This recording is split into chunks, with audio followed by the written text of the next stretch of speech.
back out again today. I've been really good about getting out pretty much every day for some kind of walk.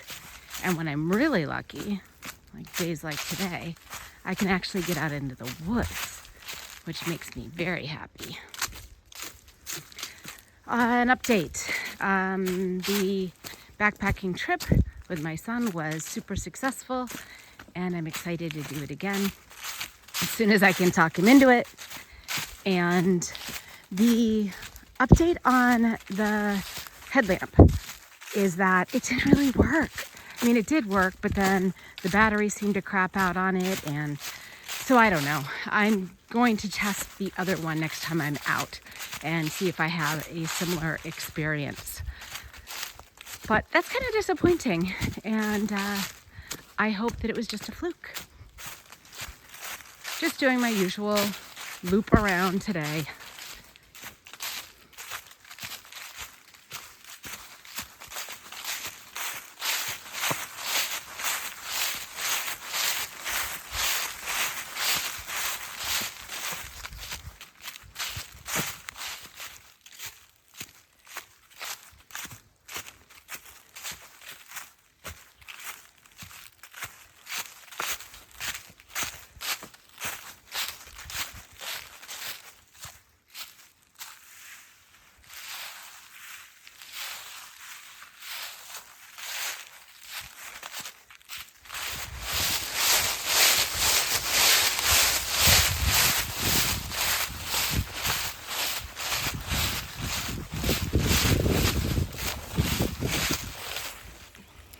So I'm sure you're hearing all the leaves, and I don't even know if you could hear my voice at the beginning. I just wanted to share a concept that I've been kind of chewing on and stumbled into yesterday on hot and cold empathy. So cold empathy is when you make a choice for yourself when there is no stress involved. So for example, I am going to get up and go to the gym in the morning because I know that movement is good for me, or I'm going to go for a hike in the afternoon during this beautiful fall, autumn weather because that's good for me. And then hot empathy is in the moment. So in the moment, I'm hot because my afternoon kind of tumbled in on me and I had some cancellations, and I'm really wound up from classes earlier in the day, or my kid is sick at home, or whatever it is. And during those moments, the intention is lost because there's so much going on in the nervous system.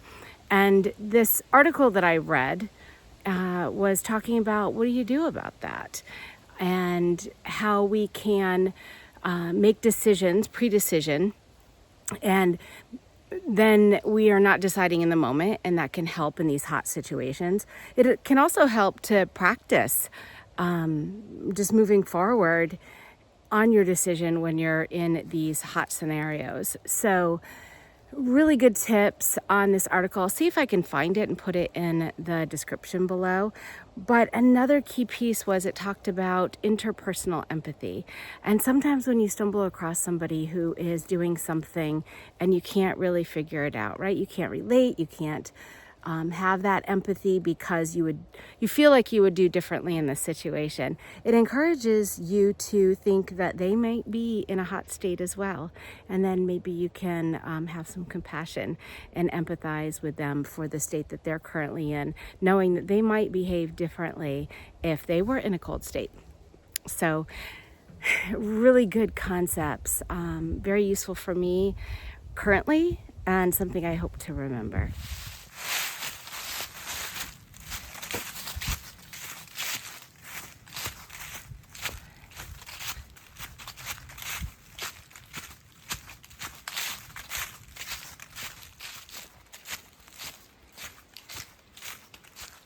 Just finishing up the last leg of my loop today. I do a little figure 8, so it's a total of about 4 miles. And this is a practice for me because prior to the Appalachian Trail, 4 miles for me would be, I don't know, I hate to say not worth it and nothing, because that sounds dysfunctional. And it totally was. Totally was. I have the intention of bringing movement back into my life a little more gently now that I'm off trail. And that includes not worrying about big miles and taking a stroll and leaving my 30-pound pack at home. And it's hard. It's hard for me. I have been carrying that pack on my shoulders anytime I hiked for the last 4 years, maybe even 5. And I have pushed for bigger miles. And I have walked at a fast pace. And that was always my goal. And post-trail, my goals have changed.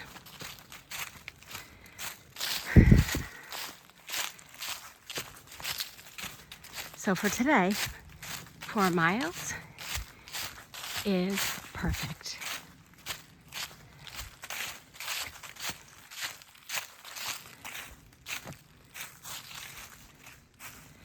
And slowing down is okay too.